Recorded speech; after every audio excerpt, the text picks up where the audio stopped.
you have a large following, and one of the Benjis asked about that, like the kind of downsides.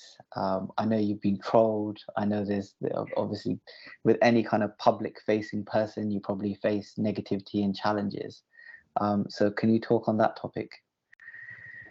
Yeah, so I think I was very hesitant of making my page public. That was like one of the things, because I always posted, like it wasn't like all my friends knew what I was doing and I love traveling. But once I did start opening up my page, the messages that I got weren't like, they weren't always the best. And I know you've talked about this on the podcast before with like your wife and how she gets messages from random things. Um, but I feel like I just didn't expect it to be that big. And then I started relating to other gores and stuff. Like there's so many people that like will message you and it's just like Fateh on repeat, right? So like Mm. in my hidden like requests and like my messages, I have like Fateh in it, and that's so sad, right? Like I have to put Fateh in it because people are so aggressive and like um I know like with some of the messages that I get, these are things that are doing Seva, right? Like I went to, like I said, I went to Toronto Smagam, and some of these people are like doing Seva up front, and I get messages from these people, right? There's no like um they don't like, because it's like online and it's like behind closed doors, they don't see that there is like backlash. There should be backlash. These actions aren't really acceptable, and like it shouldn't be a thing. And I feel like because I wear the star, like I want to be approachable, I want to be there for people, but I can't like Mm. I'm not going to be able to like open up my doors and just say like, oh yeah, like ask me anything. Like that's never going to happen because people are so like, I don't know how to word it, but like it's really hard. And like I get messages all the time like, oh like some of my comments, like sometimes I delete them because they're so negative. But like recently I got a message that like it was in Hindi. I just used the translation thing because I didn't understand. But it said like shame on women with turbans, right? And like just messages like that. And I feel like it's important to take up space, and like online especially, like for like growing up, I didn't see other people that look like me on social media. And I feel like, the best way to get people to interact with Sikhi isn't like, I know there's like a lot of like sick podcasts like Mm. yourself. And like, that's a very good way to like, people that are already like, they have their foot kind of in it. But like, other people that don't know anything and they're like, oh, what is this, right? Like I feel like it intrigues them when they can relate to someone else in a different way. So like Mm. um I'm from like right now I live in a very Punjabi community. Um and like I've never had so many people like comfortable enough to ask me questions as I do now, which is amazing, right? So I get like questions about reincarnation all the time because I talk about it all the time. I love the concept of like, the tree's the same as like me, and like I love it, right? um but I've never had anyone like comfortable enough to talk. Like nobody's like, I don't know. I feel like I wasn't born into Sikhi technically. I was born into a Punjabi family, but Okay. like I wasn't comfortable enough talking about things like that or asking questions because I feel like people just assume that I should know. Um and I want to be there, like I want to be there, but like it's very hard to like being trolled and like having comments and like especially by like things that are doing seva and like have those, yeah, I don't know. Yeah, I actually I haven't told anybody this, but there's a world famous Kirtani who was messaging Darshan Kaur, and we have access to each other's accounts. And he was doing a tour, and he came to the UK, and someone messaged me saying, "Oh, would you mind treating this person because they're having some back pain?" And I didn't want to go into detail. It is a shame that there's no accountability. Um, like you said, you're kind of people almost you don't want to put yourself out there because even people who do put themselves out there and say, "Look, I'm getting these messages," often some people will turn around on them and say, um, stuff about them. So I think it's a shame that you're doing parchar through your passion, and because of that, you're having to face some negativity around trolls, around like unsolicited messages. and you probably have to deal with this stuff every day. So how do you kind of cancel out the negativity? How do you keep boundaries? How do you protect your mental health and your well-being? So I feel like I take social media breaks quite often, even though it like might not seem like it. I also have, like I was talking about, hidden requests. I really like that Instagram, because that's what I primarily use, has that now. So I go in and, like, like I have words set up. So unfortunately that means I also have Fateh in there, because there's some people that message me Fateh every single day. And I want to connect with other BBN, like I want to connect with other cars, right? So I go through sometimes and I see them.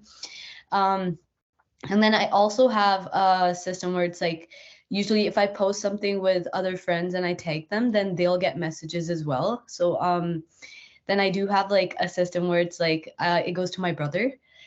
And then he'll deal with it, because sometimes, like if it's me, if it's just me, it's fine. Like I have a system set up, but these are my friends, these are my sisters. I don't want them to have to deal with any of that, because they didn't sign up for it, right? And I still want to be able to post them, right? Like they're going on trips with me, they're having fun, whatever.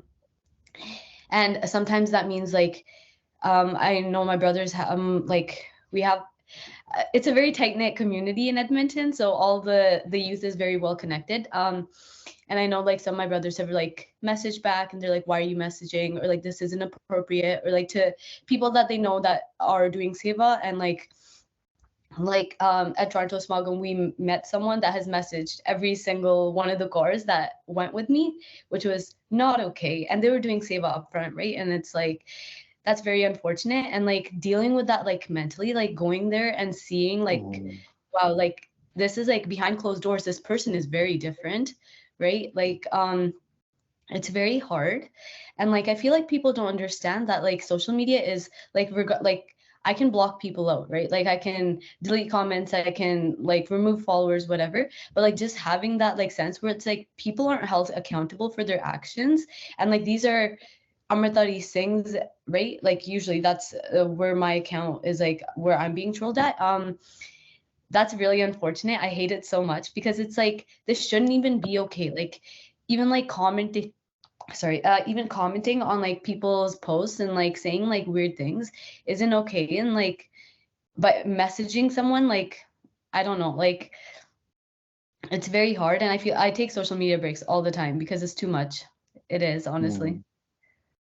Yeah, it's very sad that the people who are trolling you or are sending unsolicited messages are your own community, like our own community. That's really sad, but is the truth and the reality. And I don't think it's something that we do kind of talk openly about. It is an issue, because I don't know of any Bibi who doesn't get unsolicited messages, regardless of whether they're married. There's a Singh who does civics, and his mum must be in her 50s, and he says she gets messages. So I don't know what to say about that. And then it's really sad that you have to go to Smargums and these people are there, and it's like, it's really weird. But I don't know. I think that's don't know if we have the answer to that one. But I think it's commendable what you're doing to regardless of all of these challenges, you're still, for the benefit of the community, still putting yourself out there. So it is very much appreciated. And on the flip side of it, have you noticed any positive outcomes from your work? So when I was on my Punjab trip recently, I got to connect with a lot of Gors and BBN that are there. And like usually, like even my cousins that are from there that I got to meet, they weren't allowed to do a lot of the things that I was. So a lot of the questions started off with like, how are you even allowed to do that? Like our parents would never, right? And like I'm not that old. I'm 20, so I'm pretty young. So like to other people, it is quite a shock that like I'm allowed to do so many things. And like that's always like I've always pushed my boundaries a little bit. I'm the youngest, so like I get my way. But like a lot of the times these scores would come up, or like they'd text me, send me a DM, and I love I love having these conversations, right? And it was like, how do I start traveling? How do I like there was a Kaur that wasn't even allowed to like go do seva without like a male guardian at like Gurdwara sahibs, or like, and that is an issue, right? Like not even being safe, feeling safe, sorry, not even being able to feel safe where, you know, like we're all supposed to be safe. That's unfortunate. And like that should be the bare minimum. Like, you know, you should be allowed to go to your local Gurdwara, or like anywhere for that fact. But like having those conversations of like, you know, like you can do this too. Like it just takes like, you know, like you need to like kind of push through. And like I know my parents, like when I started my Instagram account, they were like, oh Ramnik, like don't post anything except like, you know, Sikhi content, and like then you'll be safe, and like people won't like text as much, right? And I started off with that, right? Like my first posts were like about my horses and like things like that. I still got messages. It wasn't that I didn't. So I was like it's going to be like that for the rest of my life, kind of like these people aren't going to understand. So when I did start posting like things about like, it wasn't like sorry, not to call people out, but like, you know, there's a lot of like BBN like fashion accounts and stuff, and that's what people saw. And it's like there are other passions and other hobbies in like our community that aren't represented. And I feel like people were like kind of amazed by the fact that like there was a car like going out and doing this, and that they could too. And I really believe that like if you can see someone else like you doing it, then you can do it too. And like getting questions all the time from like, how do I start hiking, and how do I get outside, how do I ask my parents to like let me go out, or how do I take my parents with me, right? Because I love going out with my parents. But like those questions really um like they pushed me to like go do like bigger things and like go on better adventures, I guess. But like for other people, I love that they're starting out, right? I love that there's like something out there that's pushing them to like, oh yeah, like we should go out and like, you know, slow down and travel and like explore, right? That's amazing. I'm really inspired just listening to you talk. And one of the things that I really appreciate is the fact that you're just yourself. You haven't tried to do what everyone else is doing. And I don't know any other Gursikh Bibiyan who have exploring pages. They may be out there, but I'm not familiar with them. So it's so refreshing to meet someone who's just comfortable being who they are, and showing up like that. So yeah, where do you get that from? Is that because as a parent, it's interesting you want your kids to be like that. You want your kids to have the confidence to be themselves and still be in Sikhi. So where do you get that from? So like honestly, I started like I fell in love with traveling and exploring from a younger age. So I grew up in northern Alberta, and my dad, he's been to over 80 countries, right? Like he's a big traveler. And I feel like it kind of when he immigrated to Canada, it kind of like slowed down a lot. So he traveled a lot when he was like my age. And hello, sorry, I don't know what happened. Sorry, Benji, the recording paused. It's probably just a data issue, or a network issue. Would you mind continuing from where you said the traveling for your father slowed down a lot when he emigrated? Yeah. So he's like it slowed down a lot when he immigrated to Canada, and I feel like it was like there was a bigger workload, and like he had 2 kids and a family to, you know, work for. And I felt like I missed out so much on like not being able to be with him, right? And he would always tell us stories, and like the photos behind me, if you can see them, they're all his. And he used to love taking photos, and like that really inspired me to like, you know, I like growing up, I had a camera and I would go around and take photos of everything that I could find, right? But I feel like I missed out a lot on that. And like, I wish I was like, you know, I could have traveled with my dad, or there wasn't that big like workload, and like that he wasn't working all the time. And I'm trying, like, I've always like, I have a trip planned with my dad next week, right? I went to Punjab with my dad, and I love it, right? Like, I love being able to travel with him while I still can. And his dad was a big traveler too. And my dad always gets sad that he wasn't able to travel with him as much. So I feel like it is like in our family as being a god, like that kind of pushed it down a little bit. Like my parents would always be like, you have to have someone with you, like an adult. Like I'm an adult, but like they mean a parent. like those conversations, like, you know, I pushed the boundaries a little bit, and like we've got into like I go out with friends and like cousins, and like I do day trips by myself, right? And like I understand their fears. I understand that. Like the world's not that safe, right? Like I know that, I understand that. And it's like being able to like show my parents that I'm responsible enough and I can take care of myself. Like my parents have always had me in martial art classes. They've always had me, and like I've always been out there like going on trips with friends, and like found like even if my friends are going on family trips, I used to tag along, right? Like I used to be like, okay, I'm coming. Like I don't care if your whole family's going, I'm going with you. But like for my dad, he used to be a scuba diver, and like he used to Wow. love traveling, right? Like to me that's amazing, and it feels so surreal, right? Like my dad, wow, like he used to go out and travel and scuba dive and all these things. And then when I was born, like all that stopped because there was so much to do, right? And I understand like that's like he had to let go of a passion, and I want him to like kind of bring it back. That's where I get most of my inspiration from. And then the flip side of it is like I want to inspire other chorus to do it too. Like I want them to be out there, right? I know a lot of like Singhs, Virgis that are out there, and they're allowed to travel, they're allowed to do these things, right? Mm. So even if we have to go like start in big groups, right? Like I go in big groups all the time with all the chorus from Edmonton. We do yearly trips. We've been doing like going to the mountains. This year was Toronto Smugum, and like staying for a couple days extra. We've done BC trips. Like we do it all the like every single year we do at least one. And I wish there was a bigger community of cars that were going out and like being able to do this. I'm reading Michelle Obama's autobiography at the moment, and slightly related, she had a piano instructor who was a great aunt of hers. He used to live, she lived in a maisonette, so 2 floors to her house. And the piano instructor used to teach private lessons every day. And so when she started, she felt like she had, by osmosis, gained this love for the piano and gained an ability because she already knew the tunes. She already had heard so much of the piano being played growing up. So it's really interesting to hear you say that about your father and your grandfather, because it sounds like there is a potential for osmosis, for that passion, that love for something to pass through without your father saying to you, I want you to get into this, I want you to do this. I wanted to ask you about the practicalities of traveling, one as a Sikh and two as a Bibbi. I personally have been stopped at the airport for random searches every time I go to America.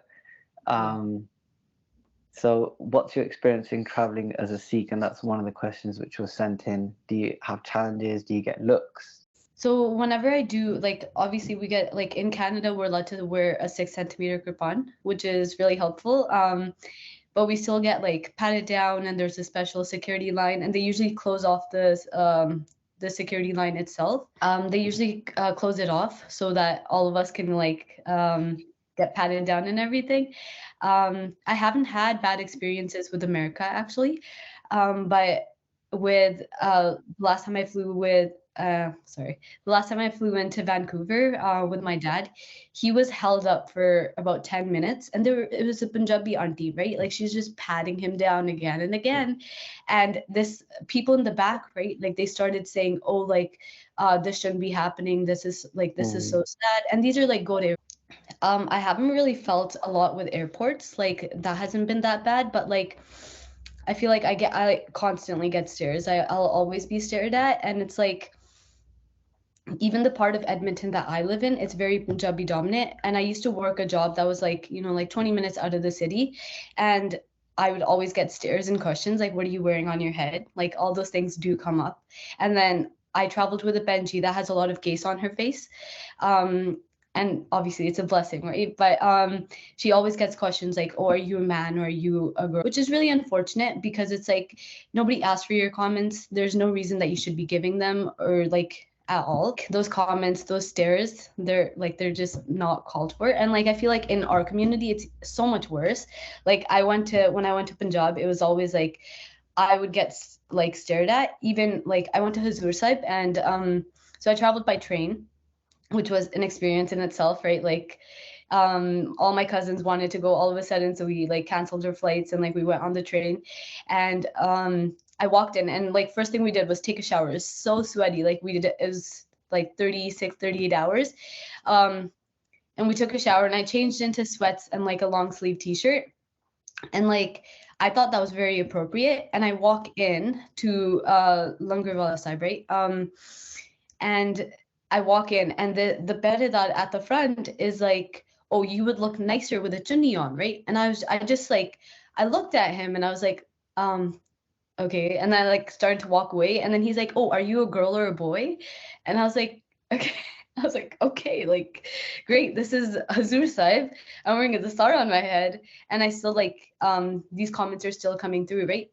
And then it didn't affect me as much, but like I noticed right away that my masiyan, they told my cousins to wear chunni the whole trip, right? I feel like in our community, like I can't change how other people think about us, but our community as itself, we have so much growth and there's so much room for improvement, and like staring and like asking questions that like, you know, that you shouldn't be asking strangers in the first place. You wouldn't. I work in the National Health Service, and you would be sacked. You would lose your job if you made a comment like that to somebody. So it seems like in civilized society, there's no space for that, but somehow it's still deemed okay to make comments like that, like "Are you a boy or girl?" that type of stuff. And Darshan, my wife's had that stuff growing up, and it's completely inappropriate. I have some of my colleagues at work, and these are British people, listen to this podcast, and we were talking about some of the issues in our community about how women aren't treated equally, even though they should be. There's this stigma around mental health. So if someone goes to access therapies, it's seen as something being wrong with that person, and you should have this bravado and this stiff upper lip, and you shouldn't acknowledge or talk about kind of your problems. Issues around like alcoholism, drug addiction. Like we have so many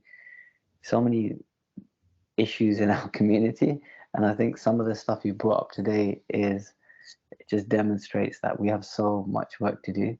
But things like this interview today, I'm sure will help, especially for Bibian who'll be listening to it and they'll resonate with it and they'll think, oh, look, Benji's still doing what she's doing, regardless of the fact that she might have had a comment or she might get stares. She's still brave and strong in her faith, and she's still going. So you are an inspiration to a lot of people out there. I also went to Hajur Sahib in the train a long time ago, probably before you were born. I think I was I think it was probably about 20 years ago. So it's probably before you were born. But it is an experience, isn't it? Going to Hajur Sahib on the train.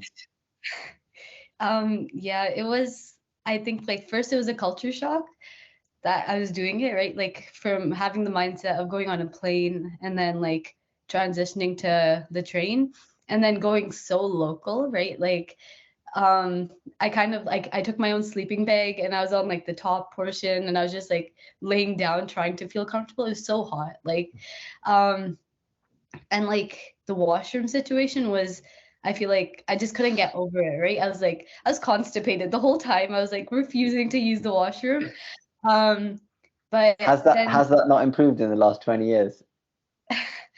I don't think so. Is it still a hole in the floor, or have they improved? Yes, it is. It's still a hole. But those are the cleaner ones. Yeah. But I feel like the most culture shock I felt was when they had like little kids come in to clean the train. And like there was little kids that would come and like they would show off stunts or like do cartwheels and stuff, and they'd come in and ask you for money. And I feel like to me that was like the most of the people in the train were going to Hajur Sahib. That's where it was a Hajur Sahib Express. But like having those people come in and like, you know, like Punjab is supposed to be a place of like everyone's supposed to have food and like a place to stay, and like gurdwaras are so accessible, and like still having these people come in and like we know about like all the like the grooming and everything that happens in those places, right? But like I felt like that was the most culture shock that I felt, like having those people walk in and like I just stood out the whole time. So yeah, like it was really hard. I'm not gonna lie. Like I think that was like one of the hardest things that I've ever had to do. Like, but yeah, what was your experience on the train? My experience was, this was going back a long time ago. As I said, it was before you were born. But me and my brother, there's a 4 year gap between us, and so we didn't really have that much in common growing up. But Hajur Sahib forced us to talk and spend time together, and so it was a positive experience for me because I got close to my brother. Um, but that was the bit that stands out for me. It wasn't, he did get incredibly ill as well, and the toilets were an experience. And then people coming onto the train to sell snacks. We didn't have buskers in when I went, but they were. It was interesting to see the different communities, even the different colors, like of skin, depending on where you were, and just watching the hills roll by out of the window. It was quite a positive experience, but I think it was more to do with my getting an opportunity to get close to my brother, because we didn't really talk, and that he was forced to talk to me because this was before Wi-Fi and the internet. So when we talk about travel, everyone wants to travel, it seems, and there's lots of places like Japan and Pakistan which are on my goals list of places to travel to. But money always comes up as a hurdle. I think, oh, that's going to be too expensive, or there's the cost of travel, there's the cost of accommodation, all those types of things. And it seems like you're traveling all the time. So did you win the lottery? Are you really rich? How do you Um, manage it? so I started working at 12. My parents were very against it. um, but so I just went to the community rec center and I came back with a job. And Wow. my parents they didn't know about it. They didn't know what had happened. They were like, "Why do you want to work? Like we provide for you. Is there something you want? Like what's going on?" Um, they were very against it. And I feel like ever since I was 12, so that's 8 years, I've been working a part-time job my entire life. And like being able to like, the independence of having your own money and like being able to use it where you want, kind of, it's very freeing. And I would always spend it on like, adventures or like things that I'd really want. And it taught me how to like save up and like, all those things. But I feel like when on the internet, like I'm not traveling all the time. So I'm a full-time student. I also, right now, I'm a Basics of Sikhi intern. So that's Wow. full time. And then I travel on the side. And then I also do like, I write blogs and stuff for companies. And like there's a lot behind the scenes that people don't see, and I feel like it's just assumed that like I'm traveling all the time, or like I'm super rich, or like I've had comments, I had a comment saying, oh, your dad probably pays for all this, you're so rich, like whatever. Which, like, there is always a way around. Like I have my cousin's an international student, and she's still able to travel because she has good saving habits. um and like being an international student, that costs a lot in itself, so she's still able to put money aside. So there's always a way that you can do it. For me, like for my India trip, I worked before, I saved up a lot, and then like I came back and I took a little break from working. This is the first break I've had in years, and then now I'm back working with Basics of Sikhi, obviously. But I've also refed on the side, so I was a soccer referee for a while. Um, I've worked I worked at McDonald's, Dairy Queen. Like I'm from here, so it's very hard for people to understand. Like, oh, she shouldn't need to like work or do things like that. But I'm like, these are things that I want to do, and like to achieve my goals. Mm. Like money is like, obviously I'm not gonna like tell my parents, oh, like I need this amount, like because I want to do this. Like even if you're not involved, like I'm like, these are my goals. I want to be able to achieve them by myself. So like I've done McDonald's, Dairy Queen, like retail.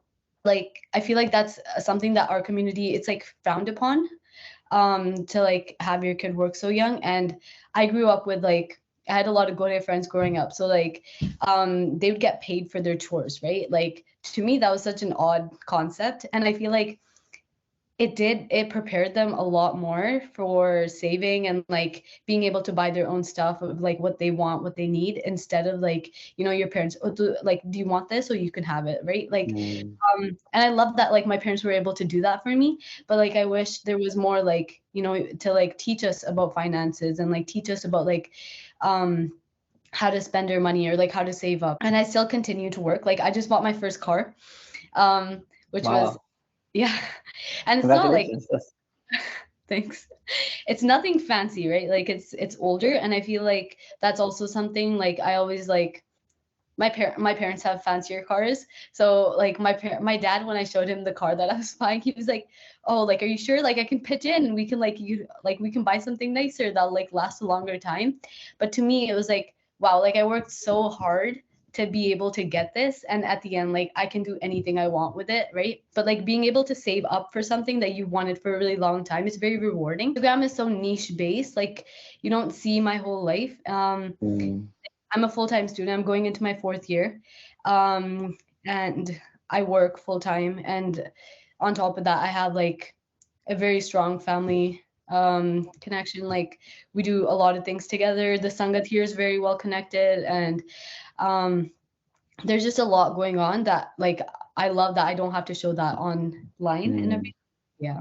It's amazing. I think we need to do another episode on money management, because I think it's you've got a good head on your shoulders, and I wish I was like that at your age. I think I spent my money on car alloys and stereo systems and things that I look back and think that was a complete waste. I have nothing to show for all of that time that I was working. So I think you're using it a lot better. You've created memories and solidified connections with people, and much more valuable. Benji, lastly, I'm really interested to know how you got into Sikhi and your journey. Um, so I grew up in northern Alberta. It's a oil town. So my dad works in the oil fields, and we didn't have even a Punjabi community growing up. So all my friends were Gode, and like I went to a Catholic school, out of all places. And while we did keep our gaze, and we were vegetarians, it was more of like a Punjabi thing than a Sikhi thing. And I remember my Nana ji, he used to be, so growing up, he used to be very into Sikhi, and like he kind of, he came to, like the first time he came to visit us, I was really young, and he was so upset. And I remember him being so mad that like we didn't even know how to do like Japji Sahib or like anything. We didn't even know what that meant. So every single day he'd gather all of our Gode friends, right? And we'd all sit down and we'd do Dara Sahib the part. And to me, like, I was like, what is going on, right? I was as confused as all my Gode friends. And like then my parents kind of like they felt that there was a need, like we were missing out on a lot of things that like they had growing up in Punjab. And so we moved to Edmonton, which is like 6 hours away from where I used to live. And it's so I like we were moved to like a very, very brown, very, very Punjabi community where like the schools are dominated by Punjabi people. Most people speak Punjabi, right? Like you can take Punjabi classes in public schools. Um, and I didn't know Punjab. I didn't know how to read or write Punjabi. But I could understand it, kind of. So my parents put me in a Punjabi school, Kirtan classes, and this was all from my parents to push.